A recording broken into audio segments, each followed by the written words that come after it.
Welcome to the Alcohol Reset, the podcast that helps you reset your habits, health, and relationship with alcohol without judgment or extremes. If you're looking to cut back, take a break, or just understand how drinking can affect your body and mind, you're in the right place. Each episode brings you science-backed insights on neuroscience, nutrition, and habit change to help you feel better, sleep deeper, and take control on your terms. I'm Mike Hardenbrook, best-selling author, neuroscience enthusiast, and habit change expert. I've helped thousands through my book and podcast to rethink their drinking, and now I'm here to help you do the same. Let's get started. Hey everyone, Mike Hardenbrook here. You know that feeling, right? You're out, having a great time, maybe just a couple of drinks in, and suddenly you find yourself making way more trips to the bathroom than you ever thought possible. It happens to pretty much everyone. It's a really common experience. And today, we're going to get to the bottom of why that happens. We're going to explore that fascinating link between having a few drinks and that nonstop parade to the restroom. And look, understanding this isn't just, interesting trivia for a party. It's actually really key to drinking smarter, feeling better, both while you're out and definitely the next day. And yet, dodging that horrible hangover crash we all want to avoid, this knowledge really puts you back in control of how your body responds when you drink alcohol. So let's get into it. Let's explore this process. Okay, first things first, let's talk about a really crucial player here, the hormone called ADH. That stands for antidiuretic hormone. Now, this hormone's a big deal, a really big deal, because ADH is basically your body's internal water manager. It's the signal that tells your kidneys how much water to keep and how much to, let go of as urine. Think of it like the controller for your body's water levels. Now, here's where alcohol comes in and messes things up. When you drink alcohol, it basically tells that controller, ADH, to take a break. It temporarily blocks or inhibits the release of ADH. So the message to your kidneys changes completely. It goes from hold on the water to, okay, open the floodgates. And that, in a nutshell, is why you suddenly start needing the bathroom more often pretty soon after having a drink. Your body's plumbing system just kind of goes into overdrive. But wait, there's more to it than just that hormone signal getting, scrambled. We also have to talk about the fact that alcohol itself, it's a diuretic. What's diuretic mean in simple terms? Well, it means that even though you're drinking liquid like beer, wine, whatever, your body actually ends up losing more fluid overall than it takes in from that drink. It seems counterintuitive, right? Drinking liquid, but getting dehydrated. But yeah, it's like try to fill a leaky bucket. You're pouring liquid in, but it's also rushing out faster. And this effect gets even stronger if you're not drinking water alongside your alcoholic drinks, or if you haven't eaten. So yeah, that alcoholic drink is liquid, but paradoxically, it actually pushes your body towards dehydration. Now, think about all that extra fluid leaving your system. It's not just water that's getting flushed out. Oh no, you're also losing really vital electrolytes, things like sodium, potassium, and magnesium. Electrolytes are basically essential minerals, so like the spark plugs for your body. They keep your internal electrical system running smoothly. They're critical for, everything. Muscle function, nerve signals, keeping your hydration balanced. And get this, they even play a big role in your mood and energy levels. Seriously. So when these important electrolytes get washed away because you're urinating so much, it's really no surprise you might start feeling, lightheaded, maybe a bit moody, foggy headed, or even a little anxious sometimes. It's not just the alcohol causing that. It's also what your body loses while trying to process it. It's like your internal battery is getting drained of the central power. Okay, let's zoom in on one specific electrolyte that takes a particularly big hit from alcohol. Magnesium. Magnesium tends to be one of the very first minerals your body depletes when alcohol cranks up that urine production. And this matters a lot because magnesium is involved in hundreds, literally hundreds, of bodily functions.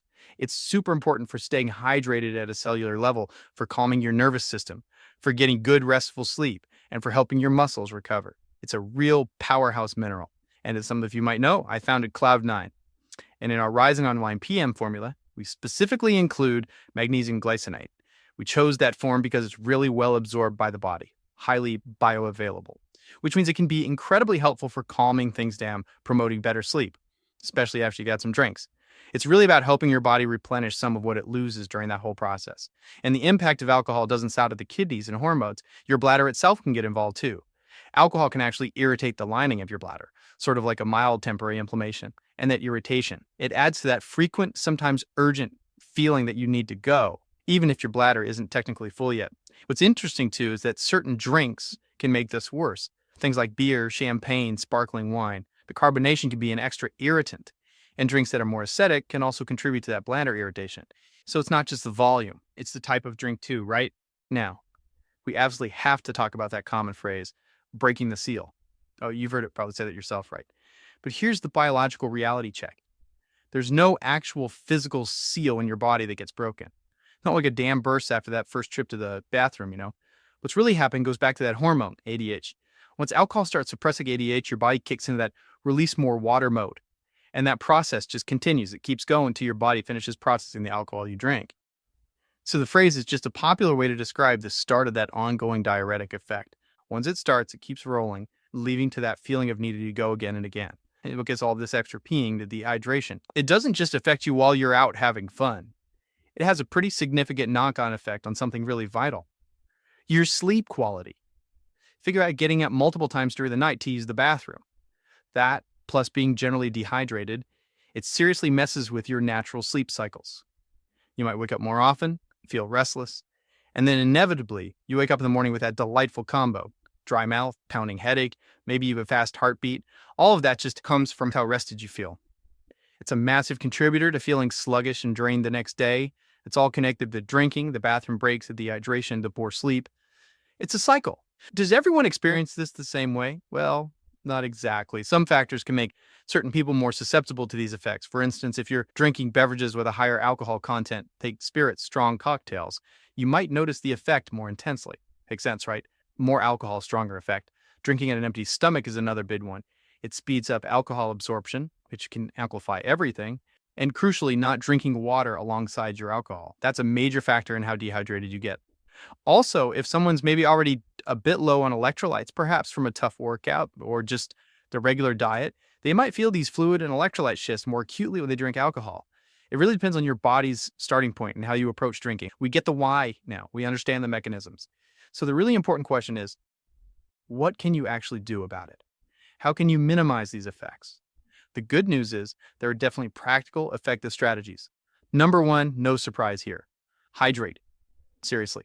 Hydrate, hydrate, hydrate. Try drinking a glass of water before you even start drinking alcohol. And then make it a habit. Alternate between your alcohol, drinking a glass of water. It sounds simple, but it makes a huge difference in offsetting that fluid loss. Secondly, think about replenishing those electrolytes we talked about, especially magnesium.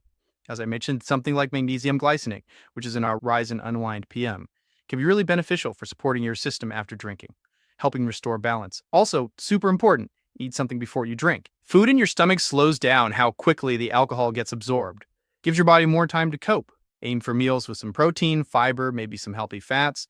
That helps buffer the alcohol's impact. Another tip, be careful of mixing alcohol and caffeine, like vodka Red Bulls or espresso martinis. Caffeine is also a diuretic, so that combination can really accelerate dehydration and increase bathroom trips. And finally, just pace yourself. Slow down your drinking. Give your body a chance to process the alcohol without overwhelming your system all at once. So let's wrap this up. Why do a few drinks send you running to the restroom? It really boils down to a few key things. Alcohol messes with that water-regulating hormone, ADH. It acts as a diuretic, making you lose more fluid than you take in. And in doing so, it flushes out essential minerals, like that crucial magnesium. But understanding this, that's empowering. It really is. Knowing these mechanisms means you can make smarter choices to support your body. What do you choose to drink? Being mindful of hydration, thinking about electrolytes, eating first, avoiding certain mixes, pacing. These things can generally lessen the effects and help you feel much better, both during and after. So here's a final thought to leave you with. We talked a lot about the immediate physical stuff, the peeing, the dehydration, losing minerals. But take a step back and consider, how might these physiological changes subtly impact more than just your body? How might they affect your mood the next day, your ability to focus, maybe even your decision-making? What tiny adjustments could you make based on what we discussed today? Maybe just adding that extra glass of water between drinks, or being more conscious of replenishing magnesium afterwards. Think about how these small, practical changes could enhance your overall well-being when you're enjoying social situations involving drinks. It's really about taking this knowledge and using it to fine-tune your approach for a better experience all around. That's a wrap for today's episode. If you got something out of this, do me a quick favor, leave a rating and review on whatever podcast platform you're listening on. It helps keep the show going and would mean the world to me. Got ideas, comments, or questions? Shoot me an email at mike@trycloud9.com. I'd love to hear from you. And if you're looking for extra support, check out Cloud9, makers of Daily Restore, a once-a-day supplement to support your body from alcohol's effects, and Rise and Unwind AM/PM, a 24-hour hour combo to curb cravings, balance mood, and improve sleep when taking a break. Go to trycloud9.com and use the code PODCAST to save 15% on your next order. Thanks for listening, and I'll catch you next time.